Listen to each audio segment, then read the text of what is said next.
Welcome to everyone just logging on, and to everyone who might be joining us on YouTube or Facebook.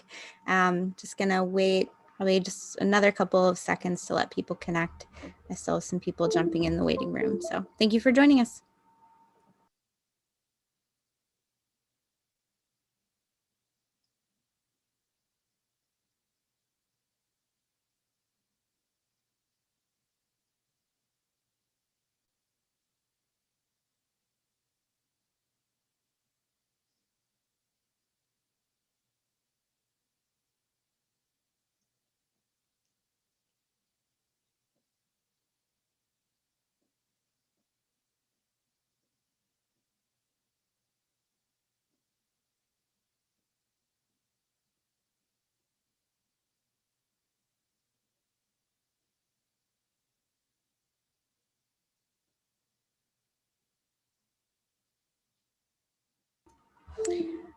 All right, well, I think that everyone is connected now, and it's about 8:01, so I think I will go ahead and start doing some introductions.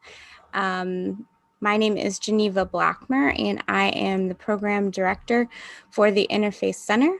We are located at the Miami University campus in Oxford, Ohio. And our mission is to invite people of diverse religious, spiritual, and secular worldviews to participate in one another's practices in order to cultivate appreciative understanding and to build friendships and relationships, as well as to unify them around common moral, social, and ethical concerns in order to build a more just and equitable society.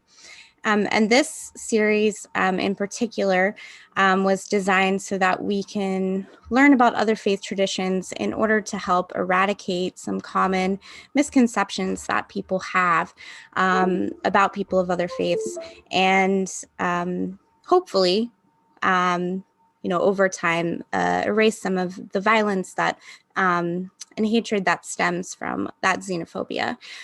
So I'm sorry, my browser closed on me and I need to get your bio back up. So just give me 1 second.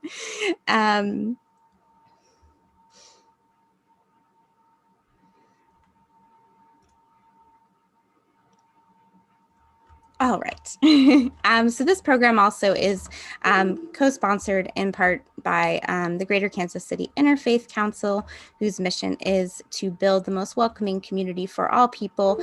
And I was hoping that I would have somebody from Kansas City on the call today, but I don't see anyone right now. So if somebody hops on, though, I will let them give a brief introduction of their organization. But for now, I'm going to introduce our speaker, who will be presenting on Buddhism. Originally from Sri Lanka, Aruni Marapane came to the USA 31 years ago. Her graduate studies are in gerontological studies, which she specialized in long-term care administration. She is a Buddhist chaplain and provides spiritual and pastoral care for hospice patients, long-term care patients, and in hospital settings. She has maintained a dynamic, committed, well-disciplined, and in-depth Vipassana and concentration meditation practice for the last 20 years. Her teachers are from the USA, Sri Lanka, Thailand, Burma, and Vietnam. She also teaches Vipassana meditation. So I am going to turn it over to her to give you an introduction to Buddhism, and then we will later open for a Q&A. So go ahead and take it away, Ronnie. All right. So thank you, Geneva. Thank you all for having me today. And so ayubowan to all of you. That's in Sinhalese, my language, the way I'm saying hello to you. So I am Aruni and I'm a Buddhist chaplain. I came to United States 31 years ago, as Geneva said, originally from Sri Lanka. I live in Westchester, Ohio. I'm a mother and a wife, enjoying my life. Today I'm here to talk about little bit about Buddhism. As Geneva said, I'm going to make it as simple as possible, so all you can understand. So I will talk about Prince Siddhartha. Before he was known as Buddha, he was known as Prince Siddhartha, where he's from and what happened, about his journey, and what he found out, and basic information about Buddhist teachings, and a little bit about Buddhist countries, their culture, rituals, holidays, and stereotypes and myths about Buddhism. So, where was Buddha or Prince Siddhartha was from? So, the Buddha, the founder of Buddhism, lived in North India. He was born 2,600 years ago in North India, in a kingdom called Kapilavastu, on the border of Nepal and India. It was a small kingdom. It's between Nepal and India. I had the fortune to visit this kingdom 6-7 years ago. At that time, it was one country. It was not Nepal and India. It was just one big country. He was known as Prince Siddhartha. His father was the king Suddhodana, and mother was the queen Maya. He was the only child and only son. When he was born, it was said that one day he will leave the palace and kingdom and he will be an ascetic. So the father, of course, very possessive of his only son, wanted him to be the king of his kingdom, didn't like this at all. So what he did was, the story goes that he built a big wall around the palace and he provided all the comforts to the prince and prevented him from going out of the palace, so that he would not see what's going on really in life. So the father's expectation was that he will stay inside all the time. So when Prince Siddhartha was 16 years old, he was married to Princess Yasodhara. Those days, I guess they got married very early. And he had a good life. He had a luxurious life. He enjoyed life. When the time was right, I think all the causes and conditions were right. He was 29 years old. One day, a thought came to me. This is how the story goes. That he wanted to get out of the palace and get out of the wall. He wanted to walk out in the city. So he secretly talked to a friend and he got out of the palace, got out of the fortress around it. He went to the city.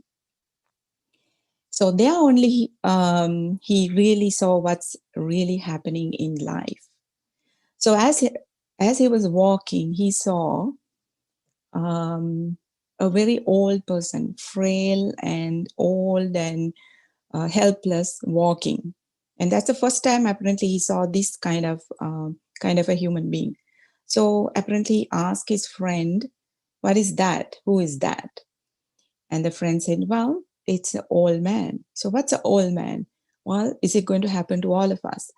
And the friend said, "Yes, it'll happen to all of us. We are going to get old, helpless, frail." And then he was walking a little bit away and he saw an extremely sick person.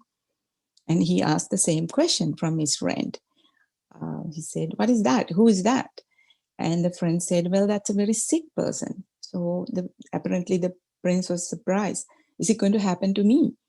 And the friend said, "Yeah, that's very normal. That's universal. We are all going to get sick in many, many ways, infinite ways." And he was very surprised. And then he walked a little bit away and he saw a dead body. And he was so surprised. He said, "What is that? Who is that?" And the friend said, because he apparently hasn't seen these normal things, normal situations in life, because he was prevented. And the friend said, "That person is dead." "So what's dead?" "Discontinuity. You have the person has left the physical body." That's how he explained. "So is it going to happen to me?" And the friend said, "Yes, eventually we are going to leave this body. Decaying is going to happen. Discontinuity is going to happen." And he was very upset and very surprised. And he walked a little bit more and he saw a monk. very calm, very serene, slowly walking. There was joy, there's peace around that human being. Then he asked, wait a minute, who is that? He said, that's a monk who has renunciated. He's a seeker. He is looking for truth. Then apparently the prince started thinking, contemplating. He went back to the palace, and all night he was thinking, what is the meaning of this life? Is this is all going to happen to all of us? That we are born and we are decaying, disintegrating, dissolution, deterioration is happening. We are going to get sick, distortions going to happen to all of us. And at the end, we're going to disappear, discontinue. Is this all life, no matter how educated we are, beautiful we are, rich we are, what skin color we are, geographically different, culturally different? These are the universal truth. So is this all for life? Is there anything beyond this? So he wanted to investigate. So apparently that day itself, his only son was born. And he apparently thought, if I stay more, I'll be more clinging and getting attached to my family. So I better leave early. So I really don't know much about that to tell you. But apparently this is how the story goes. In the night, he left. He left the palace secretly without telling anybody, with another friend, and he started his seeking, his journey from this little kingdom in Nepal, southern Nepal. So he walked, and he met many, many teachers. He explored. He learned what he could learn from these teachers. Apparently, he learned concentration meditation, which is known as Samatha Bhavana, to a great extent. But he still thought, no, this is not it. There's something is not right. There has to be something.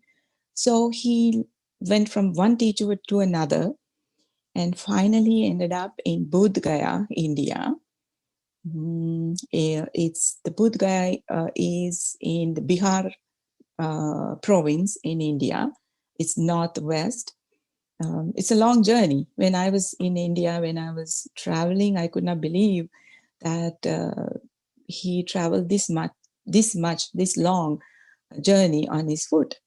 So he ended up there, and there it's still up to today. There's a cave. He lived in that cave in Bodh Gaya for 6 years, and he meditated. It was a rough life, tough life. In one way, he was in this luxurious life, giving so much comfort to the body and mind. In this 6 years, there's no comforts. It was very, very difficult life, but apparently he meditated and meditated and meditated and tried and asked this question: who am I? Why are we here? What's the purpose of life? What is this mind? What is this body? What's this interaction, interdependency?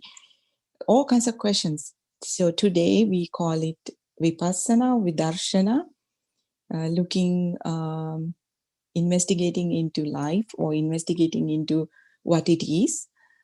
So that's how all that began. He started investigating. And finally, at the end of 6 years, he apparently has realized one way I lived in a very luxurious life. Here I'm living a very rugged life, hard life, but these two extremes didn't help me to understand the universal truth. So he got out of that and started nurturing his body and mind and started still meditating, continued to meditate.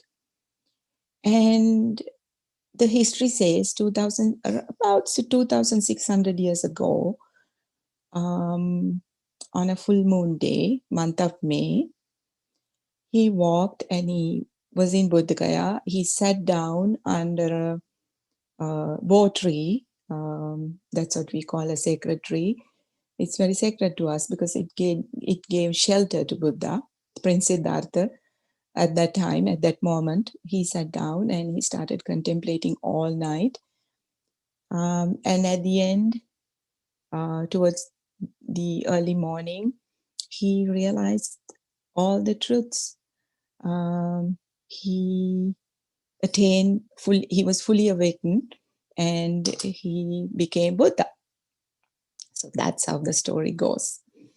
And then 45 years after that, he walked everywhere in India, and he taught thousands of hundreds and thousands of human beings. Some attained Nirvana or enlightenment, some attained whatever the far they could go. He taught his teachings to lay people, forest monks, many. And so that was his story. Very short, um, very short story. So these are the teachings. Basically, it was very hard. The Buddhist teachings are like the ocean, or maybe the 7 oceans. There's no end. It's extremely deep and vivid. It's the science of mind, I would say, how our minds are working. So the very basic 3 things I kind of concise together. One is, he showed us 3 characteristics of all phenomena, which are common to all formations: impermanence, not self, and suffering. So when we are translating his teachings into English, we really cannot find a proper, appropriate word. For example, suffering. He talked about many forms of suffering: surface level, in the medium, middle level, subtle level, outside, inside, emotional, mental, spiritual, physical, many forms of suffering, discontentment, sadness, hurt, all kinds of things. But this is not the right word in my personal view. Unfortunately, that's why people think Buddhism is kind of pessimistic, which is absolutely not, because of this wrong wording. But anyway, suffering exists. That's a fact. And not self. And that's also misinterpreted and misguided. What actually he meant was causes and conditions create all phenomena, and causes and conditions are impermanent. Nothing is permanent. The life is a flow. Everything is arising and passing away. Whatever arises has the nature to pass away. That's a fact. So if everything is impermanent, whatever arises doesn't stay. There's no essence to anything. It's causes and conditions. It's much more deeper than this. I cannot explain to you in 2 minutes, but basically these 3 characteristics, universal characteristics, impermanence, not self-suffering, he talked about and showed us and asked us to practically apply to our lives. And the second thing is 4 noble truths. Again, people ask the word noble. So let's say the 4 truths. Suffering exists. The reason for suffering, which is greed, you can say greediness or grasping or clinging or holding on to or attachment. So there's a reason for suffering. And when you let go that reason, the freedom you feel, which is ultimately, in a Buddhist sense, the enlightenment. And how do you achieve that? How do you do that? By following these, very clearly, he showed this 8 noble path: right view, right thought, right effort, right speech, right livelihood, right action, right mindfulness, and right concentration. And this is huge. But this is basically, these are the 8 steps. So, and these are, you can put all Buddha's teachings in one basket and put into this factors I explained to you. And there's a very beautiful things Buddhist teachings talk about, which is very practical, and it's very universal. It doesn't matter what belief system we are in, we can still practice these things. These are divine qualities. Loving, you all must have heard about these things. Loving kindness, which we know as metta. Loving kindness, compassion, empathy, appreciative joy, equanimity, truthfulness, trust, wisdom, determination, generosity, patience, some of these qualities. And every single day, being mindful, we can develop these qualities and purify our minds. So there are lots of beautiful meditations we can practice and apply to our day-to-day lives, where it helps us to develop these qualities. So these are the very basic things I wanted to talk to you about Buddhist teachings. So now I want to talk about Buddhist countries.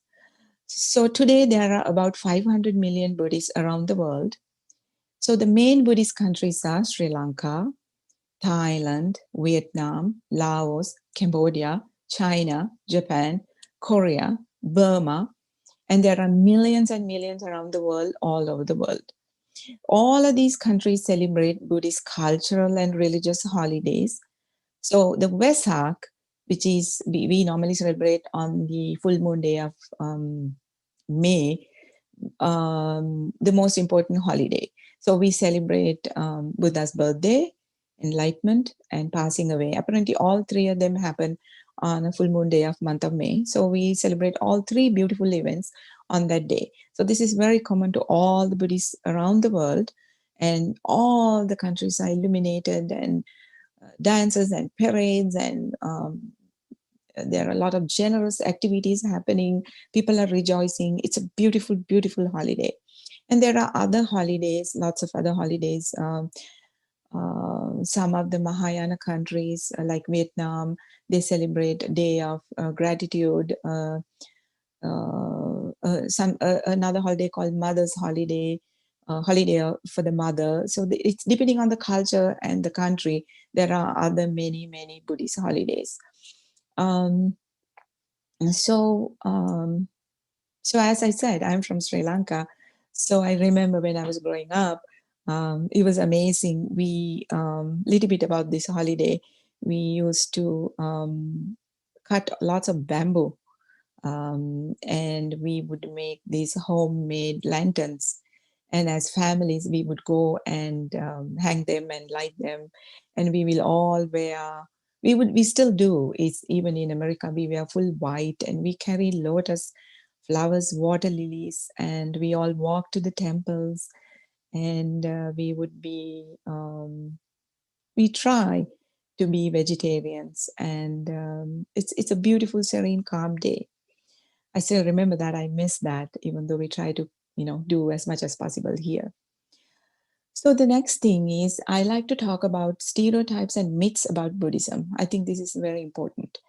There's a myth that all Buddhists meditate. That's a myth, because all Buddhists don't meditate.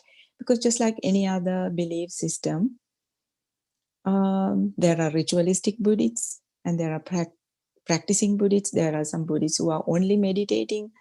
Some Buddhists are theoretical. So just like any other belief system, not all the Buddhists are meditating, but the teaching says you're supposed to meditate. You're supposed to incorporate that. But all Buddhists don't meditate. The other thing is, the primary form of Buddhist meditation is mindfulness meditation. That's not true either, because there are so many different kinds of meditations. Loving kindness meditation, compassion meditation, forgiveness meditation, sympathetic joy meditation, meditation about equanimity, meditation on depth, meditation on all the body parts, how if somebody is too much attached to the body, we are supposed to meditate the repulsiveness of impermanence of the body, so that we would have constructively the detachment from this body. But I can tell you, all these meditations needs to be done mindfully. So the mindfulness is very important and unique. But the Buddhist meditations are not only about mindfulness. There's a huge diversity. And the other thing is, all Buddhists are vegetarians. All Buddhists are not vegetarians at all. I'm a vegetarian. My family is not. So people ask what Buddha said about it. So I laugh. I was not there when Buddha was there, so I don't know what did he say. But logically, I think the very first thing he said was freedom of mind, freedom of thinking. And he clearly said, do not believe just because the scripture said it, just because I said it, just because God said it, just because um, the culture said it, just because your elders said it. Don't do that. Do it. If it's only true to yourself, you do it, follow it, or believe it, or incorporate it into your lives. So I have a feeling he must have left a big space, and he must have given the freedom to everybody. It's up to you. And here are the teachings. Do whatever you want with it. And if you decide not to be vegetarians, it's up to you, because every action has a reaction and the consequences. So it's up to us to decide that, even what we're going to eat, what you're going to put inside. So Buddhism is a philosophy, not a religion. That's also wrong. It's neither religion or a philosophy. For me, it's a beautiful teachings. It showed me practically how to guide my mind and body and come to a very beautiful balance. And at the end, there's so much contentment within me and peace and joy. It took some time, about 20 years for me to work hard. So I personally don't think it's a philosophy. And of course, it's an organized religion now, just like any other religion. But again, my personal opinion is neither of them. But as you can say, sometimes it's kind of a religion because it's organized. Um, so just like I mentioned to you earlier, our four noble truths are noble. So it's again, we are lost in words. These four noble truths are, facts of life. Suffering exists. There's a reason for suffering. If you let it go, naturally, we are free of that suffering. And there's a way to do it. So let's not stuck in the words. These are truths.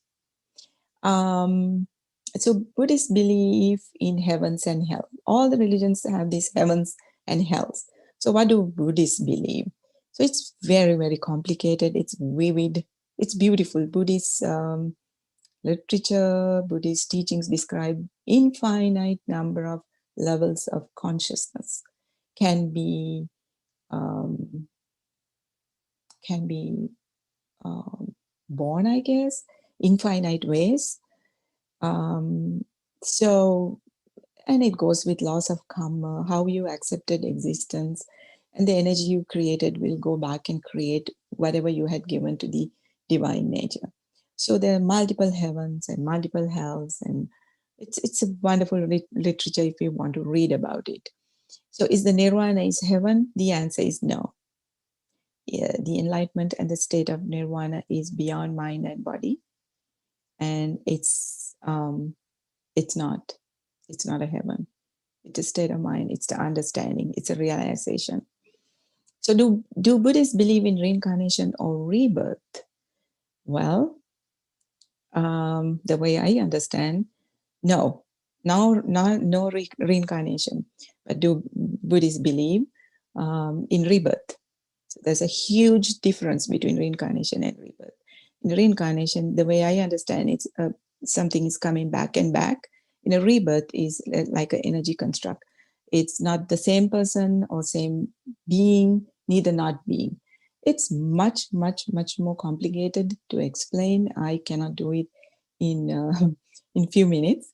I think we should have another, if anybody is interested, another big long Zoom or can talk to me about it. Certainly not reincarnation, but of course they believe in rebirth. The biggest question I get it wherever I go from pretty much everybody. Did Buddha talk about God? And why didn't Buddha talk about God? The answer from me is I don't know. I was not there 2,600 years ago, and he must have. I don't know. But the scriptures doesn't talk much about God. So when I investigated, I did my research, what I found out was even Buddha's time, the concept or the idea of God was so complicated. So there was so many other religions, other belief systems, even at that time. So there was a God, female gods, male gods, your God, my God, colorful gods, small gods, big gods, so many gods. So I think he moved away from that and pretty much focused on our mind and body. This is interactive and interdependent parallel processes. One cannot exist without the other. How our minds are working, taking personal responsibility, investigating. So I think he pretty much focused on our individual minds rather than outside. And I've been practicing the teachings for a long, long time. The way I understand is if you really understand and practice personally, you will realize the true meaning of God, which I did. And I have personally no words to describe how I feel about what's God. And it's simply love and light. And so this is what I have to tell you. I think he left it us to realize what God is about. So this is what I have today. And I was very nervous about talking too much. So I hope this is good enough. And here I am. You can ask whatever you want to, and I see whether I can help you. Thank you so much. So we actually already have received some questions in the chat. So the first one is, how does Buddhism transcend a merely intellectual goal to know truth?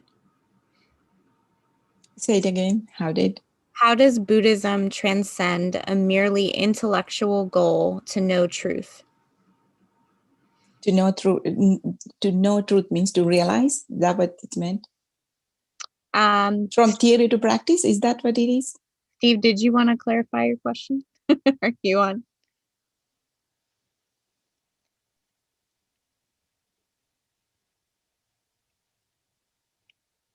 Steve, are you there?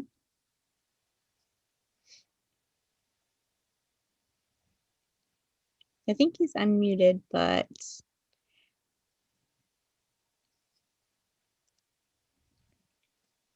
well, I think the question might be asking the difference between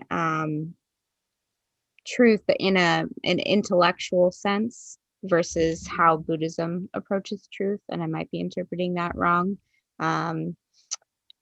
But he's asking how Buddhism transcends a merely an intellectual approach to truth. Does that make sense? And Yeah. Steve, clarify me if I'm incorrect. Is he going to talk? So what I understand it, is he asking whether how do we go from theory to practical understanding? Just, we know the theory, we talk about intellectually, but is he asking how you're really going to understand within you? Is that that's what I got it.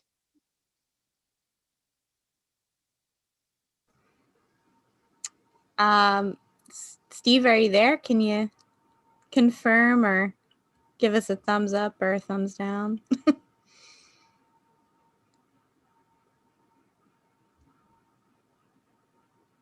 Okay, well maybe let's I see other people have their hand up, so maybe let's come back to that question once we can get a response from him. I'm sorry. No, you're fine. Because I don't want to interpret it incorrectly. So how about Ahana? I have two questions. Should I say them both at the same time, or should I wait until we answer someone else's and then come back to me? Do they relate or? Yeah. And yeah, I would say you could go ahead and ask both. Mm-hmm. Okay, so for the first question, before when you were talking about how the language interpretation to English kind of puts it offset, it's not really exact, so it's kind of backhanded. So I was wondering what the original language was, and what like language you like learned it in. Okay. It says that since Buddha was when he was there, he lived in a province which is called Magadha. You can do the research, Magadha. So there was a language called Magadha, the language of Magadha. That was pretty much established. That was the language he spoke. But after he passed away, there was some, how do I explain? They put it together, all the teachings, because it was like, the monks, his disciples got together time to time. They put it together. So it happened once, twice throughout the history. And there was a language called Pali. Once after, years after, about maybe 100, 200, 300 years after, when they put it together, finally, they were away from the Magadha language. Everything was written in Pali.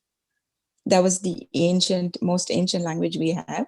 And all the scriptures are written in Pali. Now, all these Buddhist monks I would not say all, but pretty much majority, when you become a Buddhist monk, you're supposed to go learn these scriptures. And they're supposed to learn this language, Pali, and it's Pali. And then all these scriptures are translated to Chinese or Korean or Japanese, or my language in Sri Lanka is majority speak Sinhalese, and it's all translated to, English. And you can go online and you could see the whole scriptures online in English, and it's all translated. So we can pretty much say, not go to the Magadha where he spoke, but the Pali it's the ancient language. Okay, thank you. My second question was like I've seen a lot of like prayer flags, specifically like mostly from like Tibet. And I just want to make sure this information is correct, just because we have like a Nepali community over here, and we're starting like an Instagram, and like we have like some layouts, but we want to make sure we know the history before, like publicly speaking about it. So it stated that the order of the colors are important, and it goes blue, white, red, green, yellow. And the reason that we found was because like blue is supposed to represent like the sky, and then white's supposed to be clouds or space, and the red is fire, green is water, and then yellow is earth. And that's why they have it from that for the order, because like for the Darchar flags it goes like top to bottom. But the thing is that I've seen some pictures where the order is out of place. Is there like an explanation for that? I was wondering, like, is that also okay, or it's not? All right. So I'm from Sri Lanka. So I need to be honest with you. So there are two lineages.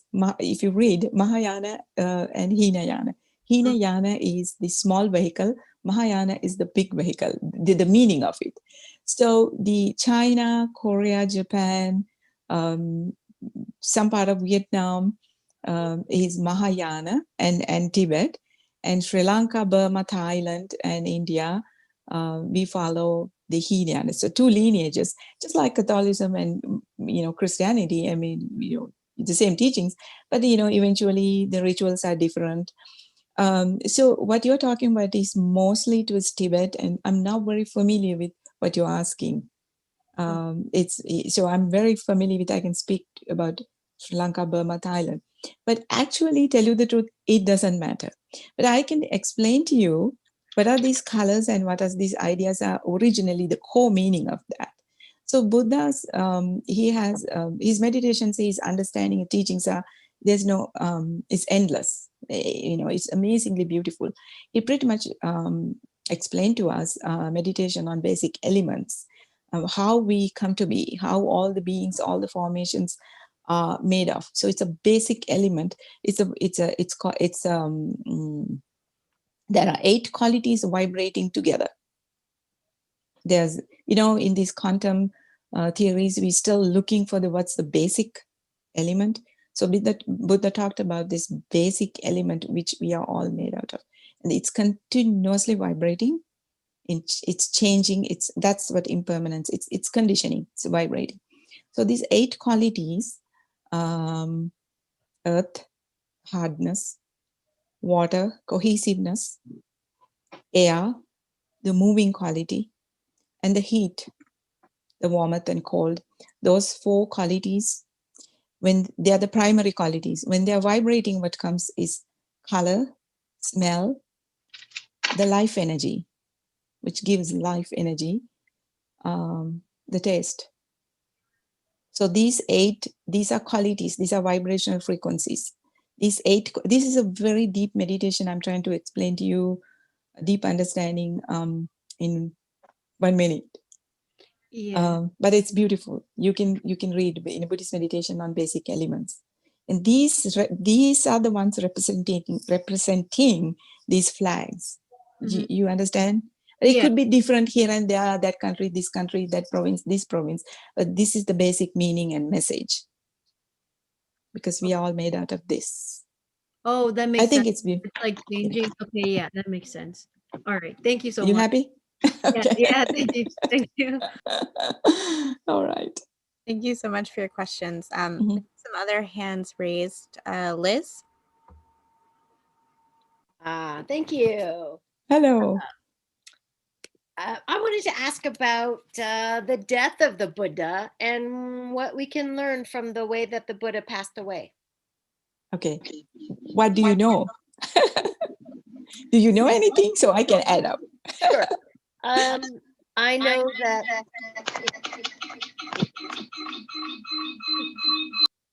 I'm hearing feedback. Is it the case that he passed away? My understanding is that it was a chosen death. He announced his death, and he had a few disciples with him, and he went to a lonely place. And that he laid down on his, I guess, his right side, was it? That's what you know? Okay. Yeah. Okay. So he was 80 years old, just like anyone else. He's a normal human being. He's not a god. He was a very developed, amazing mind and intellect and wisdom. And we think that it's the ultimate human being can develop the mind. He has that kind of mind, but he's in body. He's a normal human being. So what's common to all of us? Once you are born, aging, sickness, and death.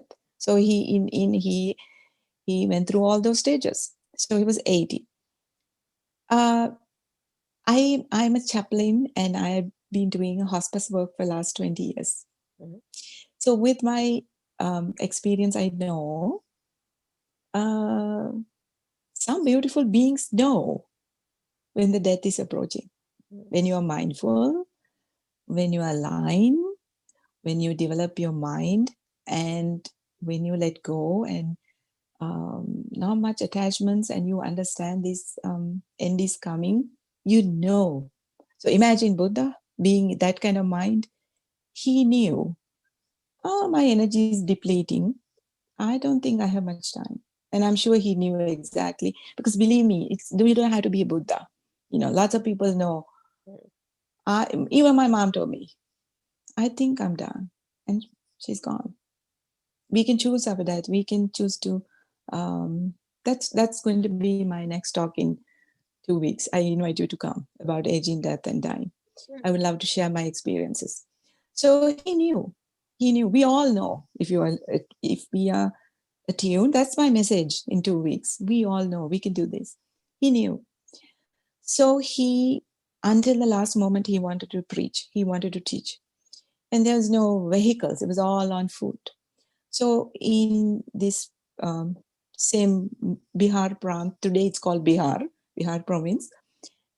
He was in, there was a little city called Vaishali, and I visited that. It's still little, it's still remote. It was amazing. So, but it was a beautiful kingdom. So there only he realized, I think I have 3 months.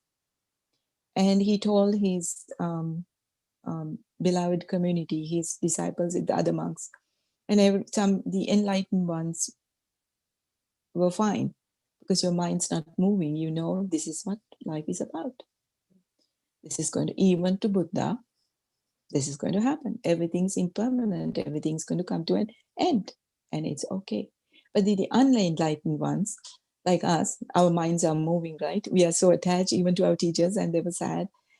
But he said, it's okay, let's walk down. So he walked 3 months down to a city called Kusinagar. It's called Kusinagar. At that time, it's called Kusinagar. And I was there in my pilgrimage. It was like, I cried my heart out. I mean, you feel that sadness. You feel it. We cried so much. It's a beautiful place. Everything is there now, the place he passed away. So the word went around that Buddha is ready to say goodbye. And he did not die alone. The story goes, there's thousands of kings and princes and people, and people wanted to see, like, at least once I can have a glimpse of this amazing being. And they all walk, and the monks, the enlightened ones, the enlightened disciples, they came and they sat. There was, apparently, it's a beautiful sight. There was thousands and thousands of water lilies and a lotus were covered there. And he said the last words, don't waste time. Pay attention to your mind and body. Purify your mind. And develop skillful, wholesome, have wholesome thoughts. Develop skillful, wholesome actions. Guard your speech. Work hard. This can be done by anybody, whether lay or a monk. My teachings are there, even if I'm gone. Practically apply. This is not a theory. This is not something you can read. You have to live these teachings. And he said goodbye. And there he goes. It was a full moon day of month of May. And all those things are still there. It's a beautiful, serene place. You happy? Yes, thank you. Thank you. Thank you. So Marvin, you have a question? Yes. Thank you. Hi, Marvin. Also a chaplain. I work as a hospice chaplain as well as an ER chaplain for a local hospital. Oh, hi. So where do you work, Marvin? I work for Liberty Hospital. And sometimes I cover the ER room, and in that kind of situation, things go really fast. And I know what you're talking about. Yeah. If you have a Buddhist patient that comes in, a lot of times sometimes I'm called to provide spiritual care. And like I said, things are going really fast, and we don't always stop to think about the cultural and the religious stuff that we should respect.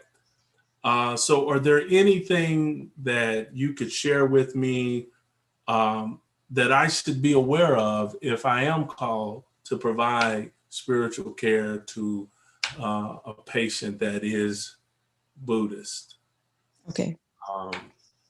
It doesn't have, you don't have to go into a lot of details, but is there certain clothing, some religions, for instance, Mormons, they have certain things that they wear that is sacred to them. And like I said, sometimes in these types of situations, we don't always have time. Things are going so fast. We're just, but I don't want to lose that sense of sensitivity and respect. I take my hat off to you. Thank you. We all need that. That sensitivity, that understanding, that respect. Right. That's what we are lacking today. Yes. And that's what we needed. So let me tell you how I do it, so you can learn. Okay. So we don't have time. I know. I go to ER and it happens. Or if that Buddhist patient is from a Buddhist country, like an elderly person who's conditioned for generations, or he was born as a Buddhist and knows about Buddhism and practice, it's different than somebody who would say, oh, I'm just a Buddhist. And then I would ask, so you're a Buddhist? Yeah, I know only about lotus. So that's quote unquote a problem. So it's then there's a difference that a Buddhist People just read a little bit. They want to know as a Buddhist, and then there are practically, they know what they're, they have gone in depth. So the best thing is to talk about this loving kindness, these divine qualities. Like, as Buddhists, we are supposed to purify our mind and develop these beautiful living divine qualities. And anybody can do it, any religion, anybody can do that, right? It's all universal to anybody. So being a Buddhist, it's very close to your heart, because that's, yeah. And the other thing is, if it's a really practicing Buddhist, that person knows about 3 characteristics of universal phenomena. That life is impermanent, whatever arises has to pass away. They're not going to get offended. They're not supposed to be upset, because as a chaplain, it's hard. Even somebody's dying, you and me go and tell, hey, life is impermanent. Yeah. So normally a Buddhist would accept life is impermanent, everything is moving, arising and passing away. We are part of that dance of life. And causes and conditions. It's nothing but causes and conditions. Life is, that's it. When the causes and conditions are right, the phenomena arises. When the causes and conditions turn it the other way, the phenomena disappears. That's what life is about. And suffering exists. That's a fact. And birth, aging, sickness, and death is common to all of us. Not only the human species, all the formations, the whole existence. If it's truly a practicing Buddhist, that person would know this. But sometimes, how about this Buddhist patient is not that much in depth into these teachings. Then you can, of course, talk about the loving, beautiful, amazing qualities of Lord Buddha. He was amazingly kind, infinitely loving. He has perfected these divine qualities to the max. And we can remind them of these beautiful qualities and fill their heart with these qualities and getting ready for the journey. They'll understand. That's what I do. Okay. Is it good enough? Yeah. What about clothing? Any kind of clothing that they might wear that would symbolize something spiritual or religious to them? Again, I mean, in these types of situations, I mean, things are being ripped off and just, it kind of is what it is. And so I just kind of want to be able to educate our nurses and doctors a little more about, things that might be a little sacred, sensitive to this particular patient. It's depending on the situation, right? Mm-hmm. Yeah. So if it's at ER, we don't have much time or do anything. Right. Exactly. It's gone. But imagine if somebody's in ICU, have time. Right. The white clothing, white is the symbol. It represents the purity, simpleness, uncomplicated. It's non-distract. I mean, it's pure. Okay. So if somebody can wear full white, white shawl, it calms you. Okay. More than anything, I can tell you, if this Buddhist patient you could see that they've been practicing for a long time, simply doing this and loving them right away calm them down, because you're coming from your heart. Okay. And you're bowing, accepting them for who they are, loving them for who they are. And that'll do. All right. Thank you. Mm-hmm. You're welcome. Liz, did you have another question? I have a follow-up to that response. Great response. But I also wanted to add that it sensitivity to organ harvesting would be super important for Vajrayana Buddhist, a Tibetan, somebody's from Central Asia, maybe Mongolia or Tibet, or someone living in the West who identifies as a Vajrayana Buddhist. I understand that there's a 49-day period after a person passes away in which they're in the intermediate postmortem zone. So oh, my battery's about to die. Anyway, taking some care about organ harvesting, to just put it crudely, would be super important. So you have a question? Just adding, just in response to the chaplain's question, that my understanding is that organ donation is not very, not really a practice that's welcomed by Vajrayana Buddhists because of the 49-day period in which the person's life force is in the bardo. Oh, okay. So I can add something. So this is depending on where you are culturally, because the culture has great influence on basic teachings in any kind of religion. So yeah, we need to be sensitive.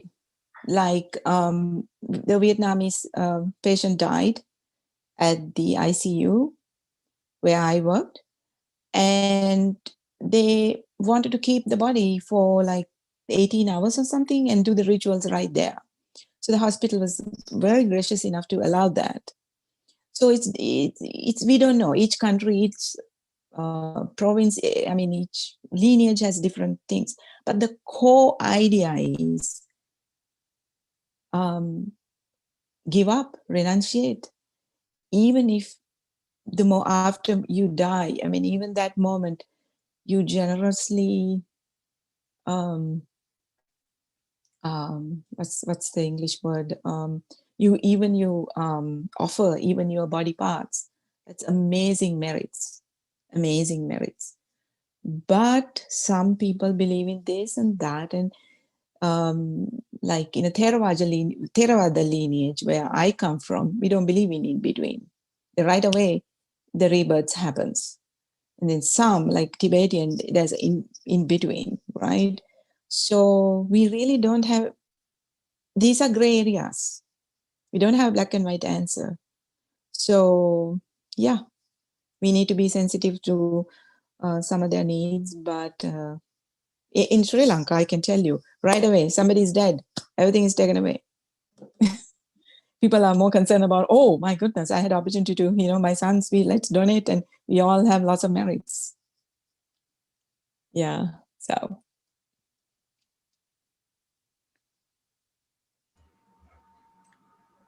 Thank you.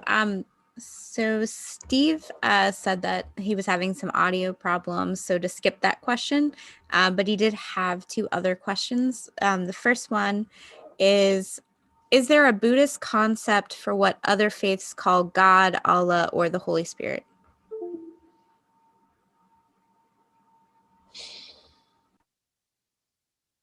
I told Geneva I'm going to get stuck in this big giant question, right? You did. Yes and no. Yes, I mean, I can say no as far as the scriptures and is concerned, but as a practicing Buddhist, yes.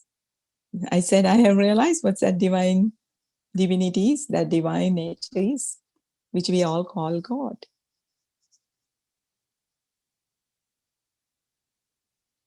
But I apologize to him. I don't think he's happy with that, right? So I did my best. Well, I guess I'll have to be then. The next question is, do you understand rebirth as progress into another form of existence, as other faiths view the progress of the soul?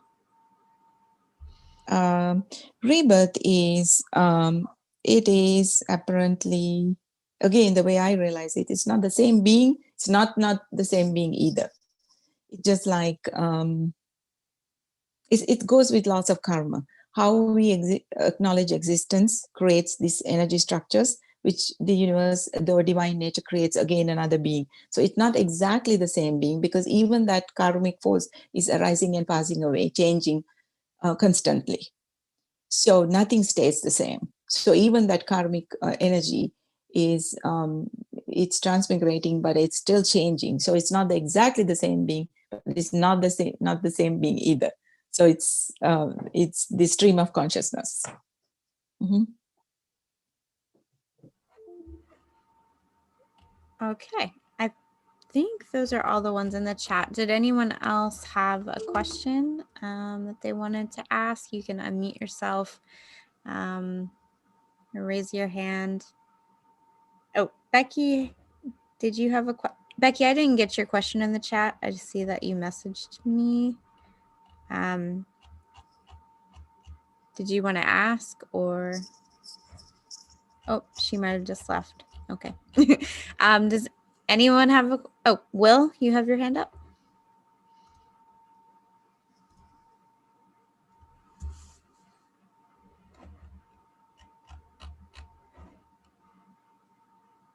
Will, are you there?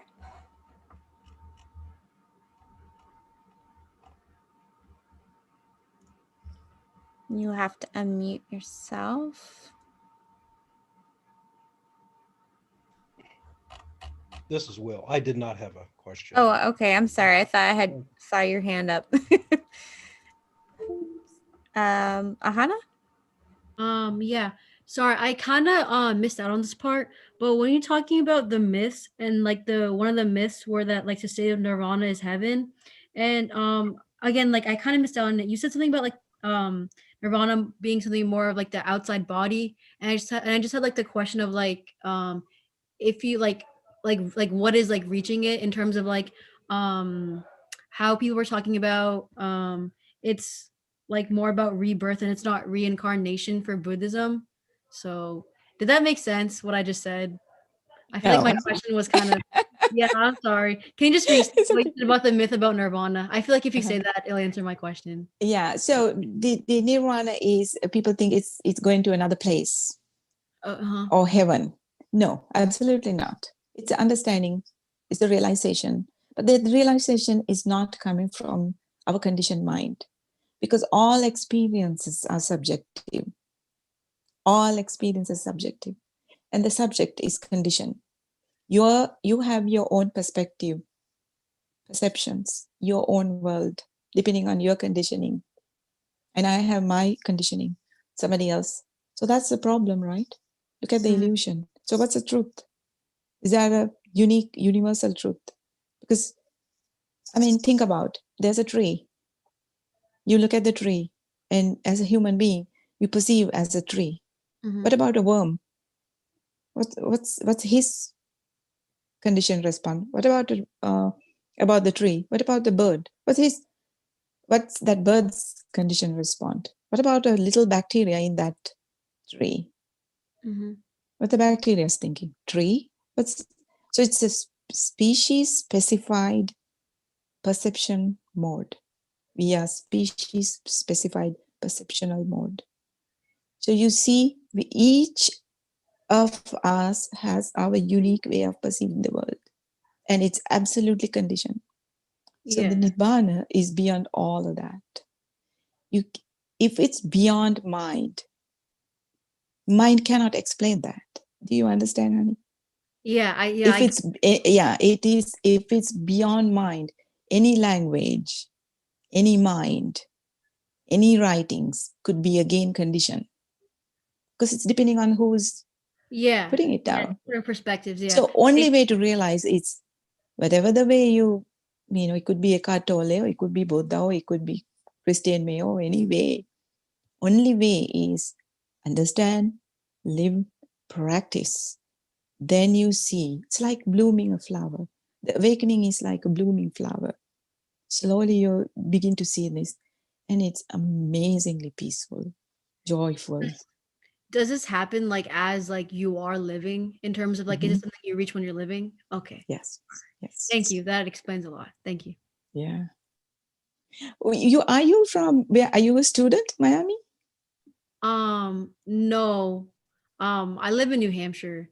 I was just looking at Eventbrite's, and this one seemed interesting. So okay. Good. Thank you. Well, welcome. We're glad you found us. Does anyone else have any questions? I know that we're just past the hour now, so I just want to be mindful of anyone's time, with everyone's time, but I just want to make sure that everyone gets all of their questions answered. So Anything else before we begin to wrap up?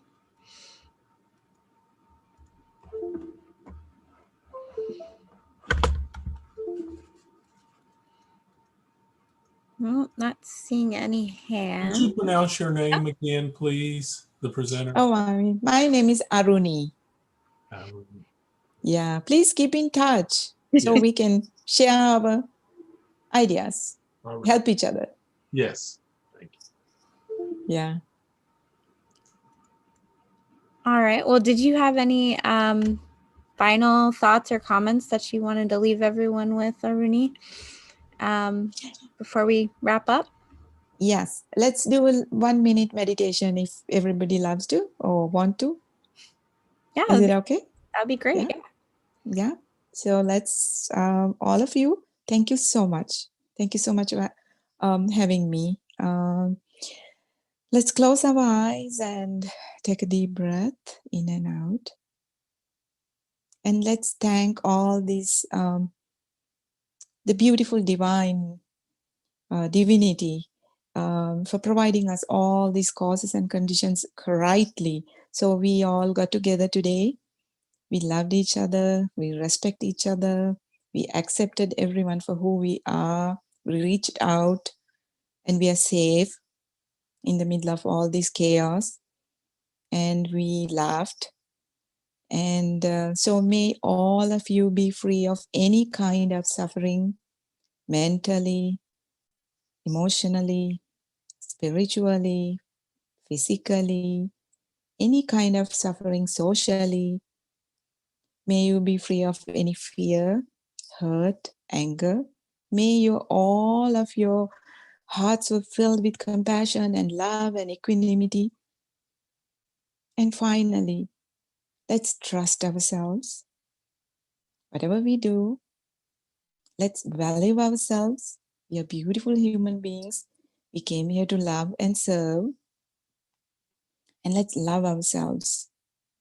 And with all that, let's protect ourselves, our mind and bodies at all times.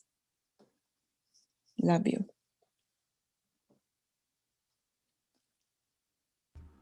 Thank you so much. That was beautiful. Thank you. Thank you to everyone who joined us on Zoom, Facebook, YouTube. This is an ongoing series that we do on Tuesdays. There will be another one next Tuesday, same time, same place, same Zoom link on Tsukio Mahikari. And Aruni will also be doing another talk, as she mentioned, on birth, sickness, aging, death, and meditation on March the 4th at 6:30 p.m. Eastern time. So we hope that you'll come back and join us again. And so thank all of you for being here tonight, and have a wonderful evening. Thank you again to Aruni for your time and your wisdom and your words, and you all have a beautiful night. You too all. Thank you. Good night. Good night, everyone.